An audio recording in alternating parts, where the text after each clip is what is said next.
Hello, my name is Ernest J. and I'm here to talk about my novel, A Lesson Before Dying. I read every day. I have to read something every day. I was born on a plantation in 1933. I was taught in a small school here on this plantation. Most of the children did not go much further than about the sixth grade. But the generation before them didn't go to school at all. My aunt was crippled. I was raised by a lady who was crippled. She never walked in her life. But she raised me, she raised my brother, my sisters, all my siblings. I attended school about 5 months to 5.5 months out of the year. The rest of the time, I had to work in the fields. And you worked from early in the morning till late in the afternoon. And it was the hottest time of the year. I left Louisiana in 1948 to go to California.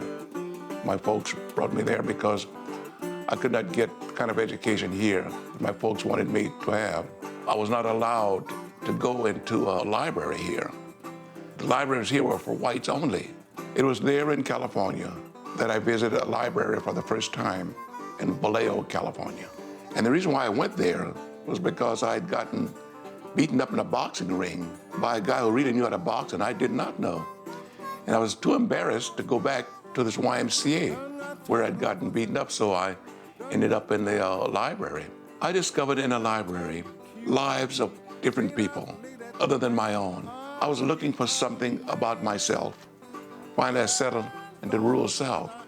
I'd read any writer who wrote about the South or any area where people worked in the fields. And I did find those books, especially among the 19th century Russian writers and many of the 19th century French writers. I read Chekhov because I was told that he was a great short story writer. Later, I would read War and Peace. I was a young man who had just come out of military service. So much of what he talked about, I somewhat experienced some of it.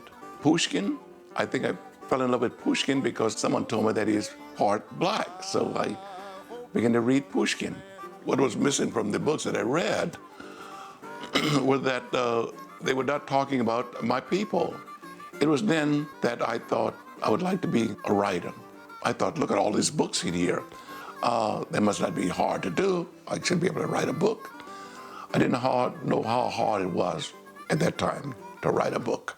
I published my first short story at San Francisco State in 1956. Only when I tried to write about Louisiana that I really put everything I had and my soul and everything into it. Through my writing, I began to grow. I began to think. San Quentin is just across the bay from San Francisco. I was horrified by executions at San Quentin. And I think this is what drove me to writing A Lesson Before Dying. What did a person go through the night before he was to die? What was in his mind? What I tried to do in A Lesson Before Dying was to show the growth of two people, both the student as well as the teacher. A man has to go to that electric chair. Some way or another, Grant, the teacher, had to teach him. This was the main theme of the book. Whether you live 2 months or whether you live 40 years, you have a certain responsibility to yourself and to others around you. So it is Grant who must convince him to help him die properly. At the very end, when Jefferson really, really needed him to walk to the chair, he failed. And I want to show in a way that the minister, Ambrose, was stronger than Grant. He had some faith in something that he could do. He could be there. That's what I was trying to do. The book was published in 1983. It won the National Critics Award not long after that, Oprah chose the book as one of her books. Of course, after Oprah picked up a book, the book, it sells. I have 6 words of advice to any writer. Read, read, read, write, write, write. You must read in order to be a writer. And you must have a love for literature. You must be ready to sacrifice everything if you want to be that writer. Not all African American male are like Grant or like Jefferson. There are many who are, but there are many who are not. These men came out whole. They came out strong. They came out like Martin Luther King did. They stood their ground, did not go away. They stayed here and raised their families. I should wish the black youth of the South to read my book, because you show him that characters in a book are no better and no worse than he is. I wish the white youth of the South to read my book, to let him know that unless he knows his neighbor of the past 300 years, he knows only half of his own history.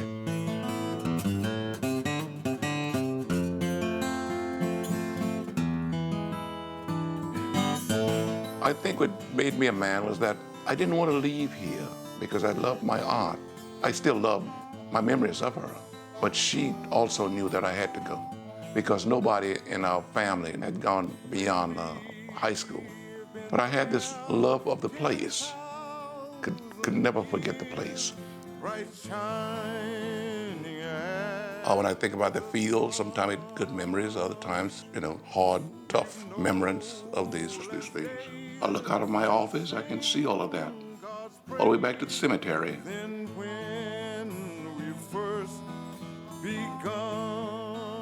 Most of the people buried back there in that cemetery have no marks. This is my aunt who raised me. There is no stone, nothing.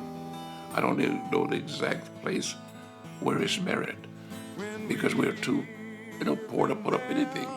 10,000 years, bright shine. We've already picked up our place to be buried back there, both Dinah and I.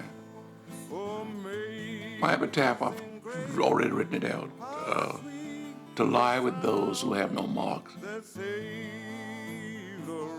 I want to be with those who are too poor to have a mark in place, and that's where I want to be.